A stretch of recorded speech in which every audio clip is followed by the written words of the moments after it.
What is that in back of you, Ryan Hammer? What's that in back of you? It's my old booking photo. Let me see that. Oh my God. No, are you serious? That is not the man I know. But if I stay right here, I could like it'll matter of fact, it'll give it that effect. That's like the AI stuff, right? Exactly. Well, I kind of like that as a background because that certainly it was the background of your life for a long time. Yes, it was. I wanted to talk to you specifically about your observation of Gogi. I've lived Gogi 22 years. Coach Johnny has lived it 22 years. Certainly, you have dove in and swam with us for a long time, and you know Gogi very well. And you have watched people integrate these tools into their life all the time, and you have seen the power of it. I wanted to find uh, I wanted to give you the opportunity to kind of share with us your observation of how are the Gogi tools working in the lives of individuals who are moving beyond addiction. What have been your observations? What usefulness do you find in the tools? I just want to hear from you and your perspective. I think coach, like for me, and this is something I stress with my organization because we're planning on actually doing GOGI meetings inside our transitional housing once it gets started. But I think the simplicity, easy to learn. Some of them are kind of silly, which kind of takes kind of like breaks the ice from our past lifestyle, us wearing all these masks, trying to be hard all the time, whether we're on the streets or in the prison, on the yard. And I think it's just simple way to, and I don't know, man, just the names right there is kind of like an icebreaker that just helps people become comfortable with them and apply them in their life. I know me, um, let's see, claim responsibility, boss of my brain, and I believe belly breathing um, are kind of like the three tools or four tools, I should say, that I kind of use out here the most. And what is your vision for utilizing the tools in kind of sober living or reentry environments? What's your vision, and why do you think it's a vision worth putting some energy toward? So one is what I've noticed out here is they do need coping skills. It's one thing to face stressors in there, but it's another thing to face stressors out here during coming off of long-term incarceration. So they're gonna need some type of tools. I noticed a lot of lifers now, they're coming now with a lot of mental health issues like anxiety, PTSD. And I think some of the tools, especially belly breathing, um, helps me. I have real bad anxiety. The other day we went to MB2 racing and just putting on a helmet, one of those protective helmets that you put, I started freaking out. And yeah, I didn't last through the rest of the race course. So it was anxiety like that. But I went to my tools and kind of calmed myself the situation, went through the first race, but the next three I kind of like tapped out because yeah.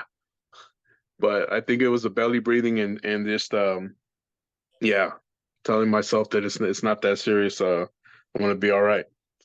Well, can you talk to me a little bit about anxiety? Because I know a lot of people suffer from anxiety. How can the tools be applicable to kind of quieting the mind or quieting the body or quieting whatever is going on? Because when we get into an anxious state, we are vulnerable to things like addiction or our old habits and things like that. So anxiety can kind of be like poking the bear and then spiraling down to bad decisions. Can you talk a little bit about that whole process when you put the helmet on and you did the one race and then you had to tap out on the others? Talk to me about viscerally, what was that like, and how did you calm your body down? So one, of course, is deep breaths, which is belly breathing. A lot of people count to 10. That stuff doesn't work. It's just taking deep breaths, focusing. You could apply the boss of my brain because at that point, it was the emotional part. the destructive thinking, the catastrophic thinking, like, oh, the end of the world.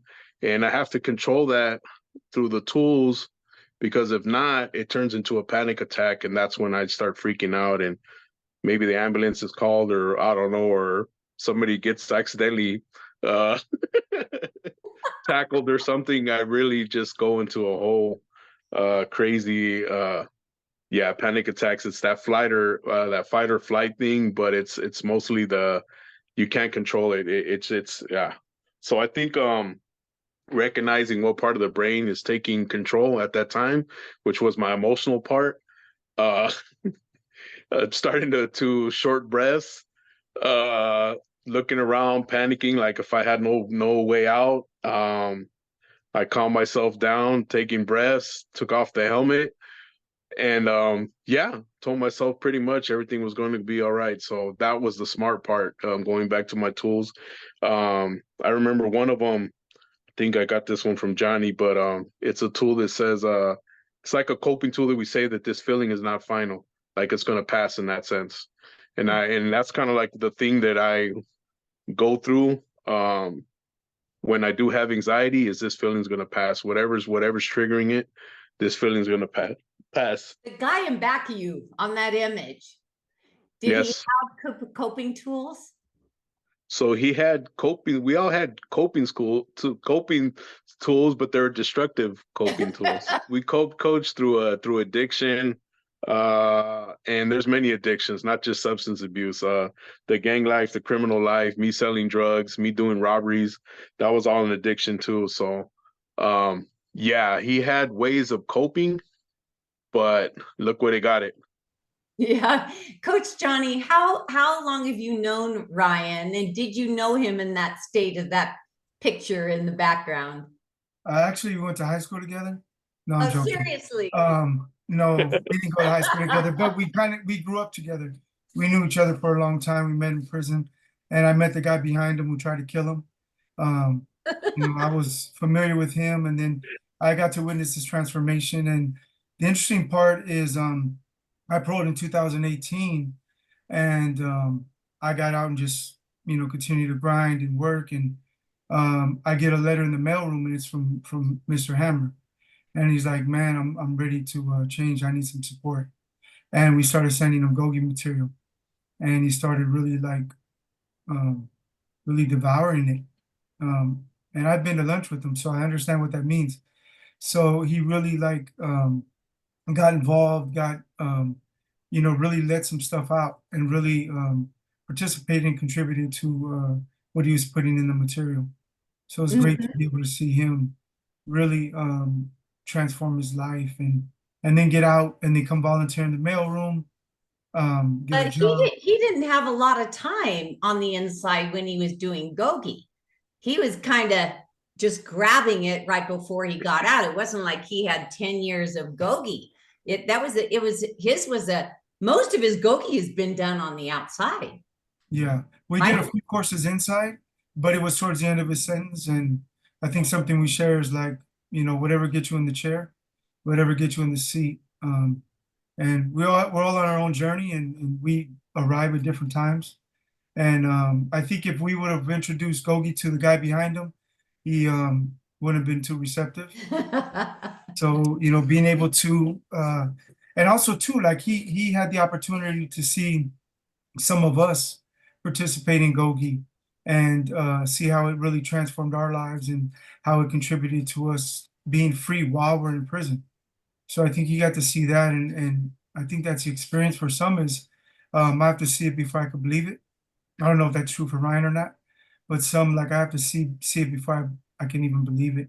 And as they seen people participate and grow and transform their lives, they're like, man, I need some of that.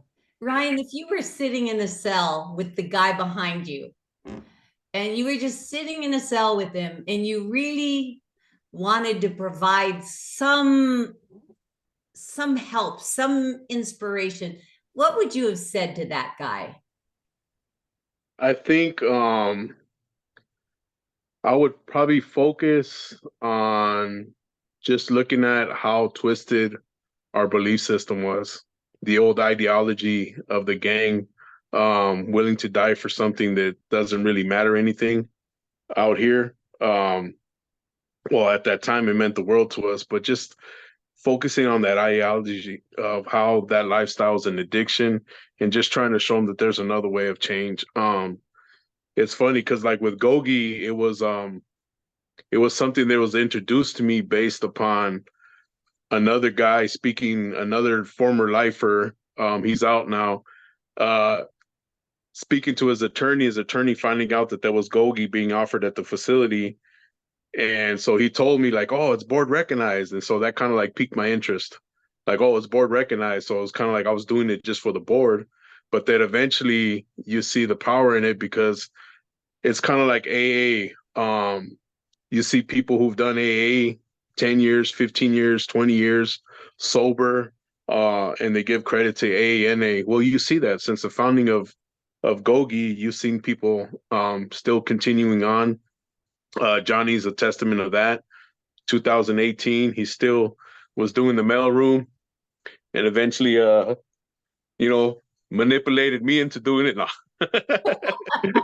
I loved every minute of you being there. And even if you manipulated you pulled along some of your fellow workers and you made yes. and used it as a training. We actually were getting paid from our work and as well as getting some GOGI training. Yeah, and that's where I really realized that you are a delegator at heart. Yeah, you managed to delegate very, very well. Good leadership skills, Ryan. Good leadership skills. Yeah. So anybody can make the changes, the transition that you've made from that guy behind you to the man you are now? Anybody can? Anybody can. I like the way that the steps are put up, the tools of the body, because it really does start. I like this saying, what you think, you believe, and what you believe, you act on. That was something that I kept pounding in my head. So that goes along with boss of my brain. You have to change that belief system, man. You can't let that old habit, emotional part, rule your decision making. At some point, you have to catch it and replace that old belief system with the new belief system, and that's functioning with the smart part. If not, you're gonna keep. There ain't gonna be no positive actions, as we say. Coach Johnny, what do you like the most about Ryan? He's so likable in so many ways, but what do you like the most about him? One is his heart, but he has an amazing heart. He has a great sense of humor. He's a hard worker. There's a lot of qualities that I admire about him. His leadership. He'll when he was so I was in prison with Ryan, and he worked in the library. And one thing he created in the library was a resource center for everybody there. I've always experienced him as thinking about other people, oftentimes before himself. That's a quality like I believe he's always had. Never probably didn't always practice. But when you're in prison, you get to meet people, and they're a result of their family and their upbringing, and the choices we make are the choices we make, but the heart that you have is from them. And I know his mom, and his mom's an amazing human being, and the heart that she has for him, and the success that she wants for him. He's an amazing son. He's an amazing friend. He's an amazing coworker. Depends if you ask Erica or not. But he's just, he's the kind of person who wants to help. And those qualities are something that contribute to ultimate freedom. If you could practice those traits, and even if you say you don't have them, go grab them. They're free for the taking. Identify things in people that you like. And those are a few of the things that I love about Ryan. He's an amazing example of transformation. He's an amazing example of ultimate freedom, and he's experienced some hardships. He's experienced some rough times with his PO, and he reached out. He reached out to me and Coach Taylor, and he's like, "Look, this is what's going on. I need your support. What do we need to do?" You know what I mean? And oftentimes people, like he said, the guy behind him had coping skills, but they weren't coping skills that brought the best results. They were coping skills that gave him instant gratification, and instant gratification doesn't last. And the Ryan that I know today looks for solutions and look for community and look for help to help him get the vision and the goals and the dreams that he says that he wants, and accept responsibility for his choices.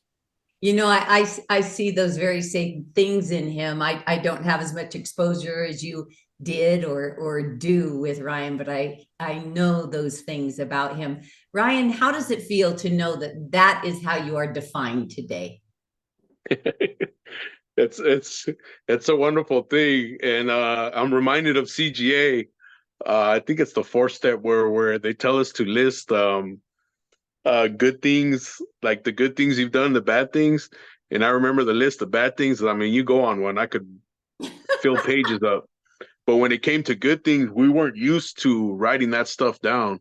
Yeah. And so it's kind of like that, you know what I mean? What Johnny said, it's like I'm not used to hearing that. Just Wednesday, was it a couple days ago? Yeah, it was Wednesday. We just we did our breaking of the wall, kind of breaking the wall that's between our transitional housing to our main building. And you know, the vision was in the beginning, me talking about when I was paroled to San Fernando Valley and just the lack of services there, especially in the housing. And so that kind of brought about the kind of lit the fire. And so they kind of like acknowledged it and recognized me, which I don't like that stuff. You know, it just feels uncomfortable for me.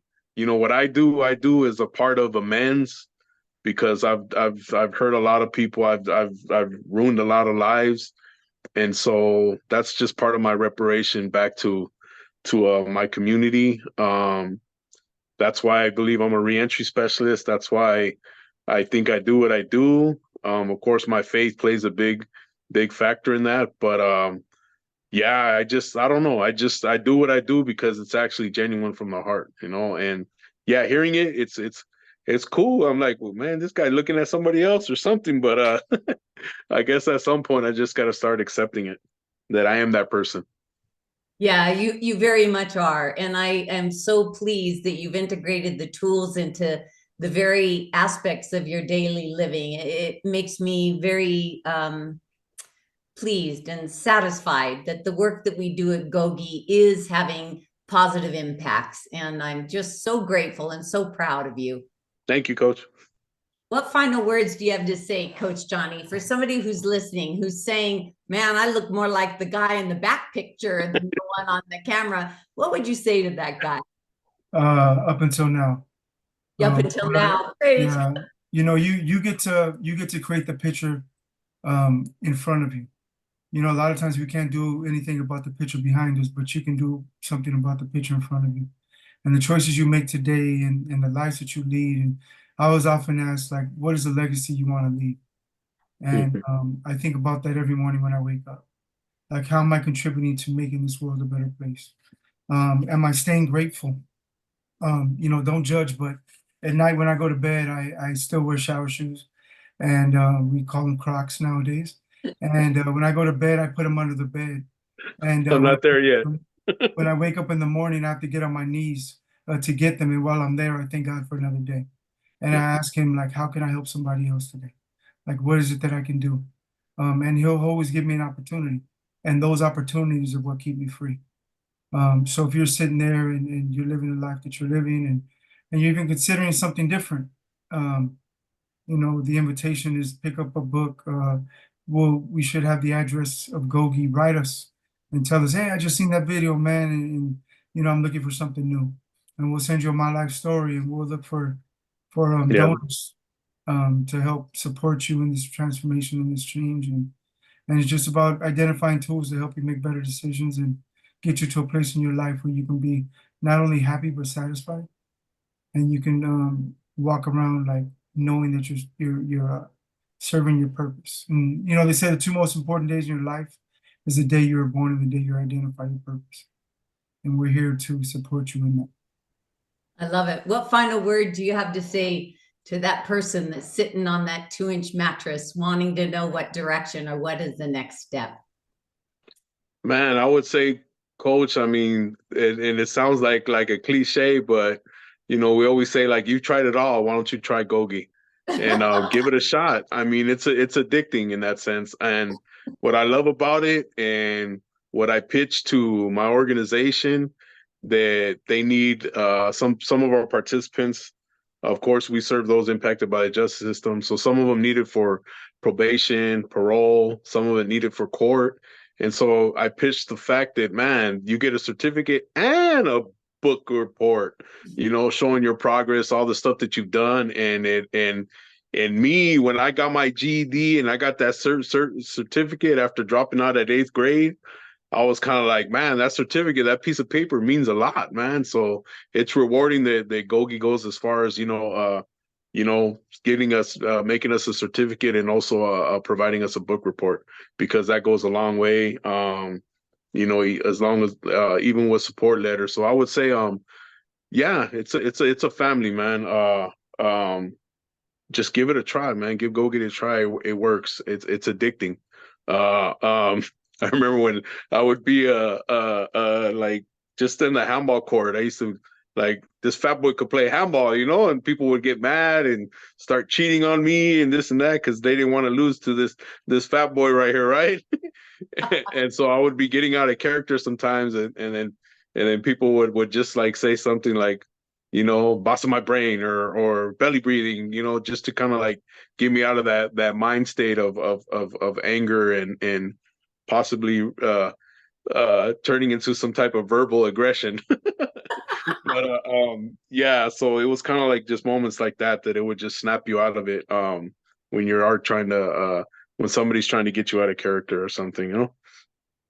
Well, I'm so grateful that we got you in between all the different jobs that you're doing. I really, really want to be there for the very first meeting in one of your homes. I want to be a fly on the wall, just watching your GOGI expand. And we're there to support you. Anything that you need, Yes. you know, GOGI's there for you. And I believe that 100%, Coach. And on that note, we'll say goodbye. It's so good to see you again. And thank you for taking the time. Thank you all. All right, Johnny, Coach. Bye, dear.